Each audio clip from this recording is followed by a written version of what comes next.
आपण पाहत आहात शिवभीमक्रांती महाराष्ट्र न्यूज चॅनल। नमस्कार। सध्या देशभरामध्ये नवीन JN1 हा कोविड व्हेरिएंट आढळला आहे। महाराष्ट्रात देखील काही रुग्ण आढळलेले आहेत आणि त्या दृष्टीने आपल्याला आवश्यक ती खबरदारी काळजी घेण्याची आवश्यकता आहे आणि त्या दृष्टीने आज एक महत्त्वाची बैठक या ठिकाणी घेतली।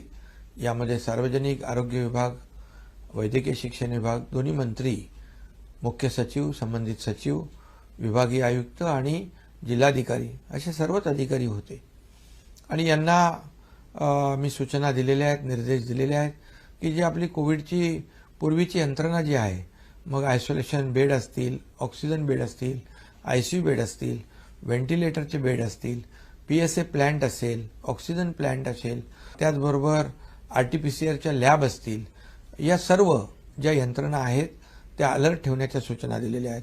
त्याचबरोबर इलेक्ट्रिक, स्ट्रक्चरल आणि फायर ऑडिट करण्याच्या देखील सूचना मी दिल्यात। औषधाचा साठा व्यवस्थित आहे की नाही ते देखील तपासण्याच्या आणि औषध साठा देखील व्यवस्थित ठेवण्याच्या सूचना या ठिकाणी दिलेल्या आहेत। त्याचबरोबर काही लोकांनी वॅक्सिन घेतलं नसेल त्या कोविड वॅक्सिनेशनचं देखील ड्राईव्ह या ठिकाणी घेण्याच्या सूचना दिल्यात, जेणेकरून आपली यंत्रणा पूर्णपणे फुलप्रूफ तयार असली पाहिजे आणि सार्वजनिक आरोग्य विभाग आणि वैद्यकीय शिक्षण विभाग दोन्ही यामध्ये विभाग काम करतायत, अलर्ट आहेत, मॉकड्रिल देखील झालेलं आहे आणि त्यामुळे ही जी सिस्टीम जी आहे ही सिस्टीम अद्ययावत करण्याच्या आणि मॉनिटर करण्याच्या सूचना आजच्या बैठकीमध्ये पूर्णपणे मी संबंधितांना दिल्यात। मला वाटतं ही आपली यंत्रणा पूर्णपणे अलर्ट आहे आणि काही त्याच्यामध्ये आणखी सुधारणा करण्याची आवश्यकता असतील त्याही सुधारणा संबंधित विभागाच्या माध्यमातून केल्या जातील, परंतु या ठिकाणी कुठल्याही नागरिकाची गैरसोय होणार नाही अशा प्रकारच्या सूचना आजच्या बैठकीत दिल्यात।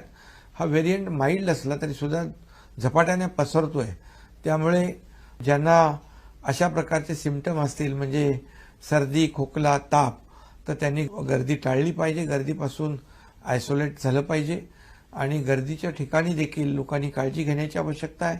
आज आपण पाहतोय की 25 डिसेंबर नाताळ येतोय, 31 डिसेंबर येतोय, त्यामुळे नागरिकांनी जास्तीच काळजी घेण्याची आवश्यकता आहे, पण घाबरण्याची आवश्यकता नाही, एवढंच आवाहन या ठिकाणी मी करतोय। कारण पूर्वी आपण या कोविडचं मोठं संकट आपण त्याचा सामना केलेला आहे। मोठ्या प्रमाणावर या अनपेक्षित संकटामध्ये सर्व टीमने काम केलंय, मग त्यामध्ये डॉक्टर असतील, नर्सेस आहेत, त्यामध्ये पोलीस यंत्रणा आहे, NGO आहेत, संपूर्ण प्रशासन आहे, याने एक टीम बनवून काम केलंय। टास्क फोर्सने आपल्याला मोठी मदत केली आहे आणि म्हणून आपल्याला त्याचा पूर्वानुभव पूर्णपणे चांगला आहे।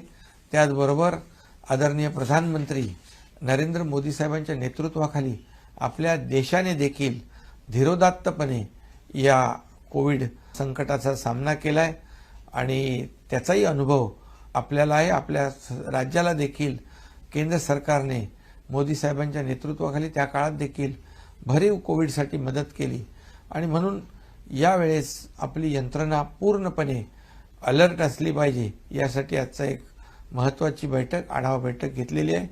नागरिकांना देखील माझं आव्हान आहे, विनंती आहे की आपण काळजी घेऊया।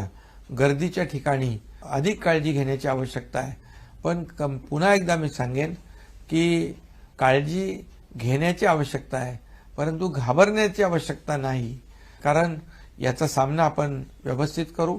माझी विनंती सोशल मीडिया आणि मीडियाला देखील आहे, प्रसार माध्यमांना देखील आहे की लोकांमध्ये कुठल्याही प्रकारचं संभ्रम, भीतीचं वातावरण निर्माण होणार नाही, यासाठी आपलं सहकार्य अपेक्षित आहे।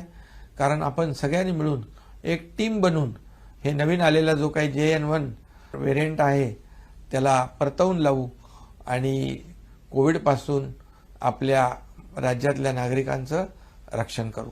धन्यवाद।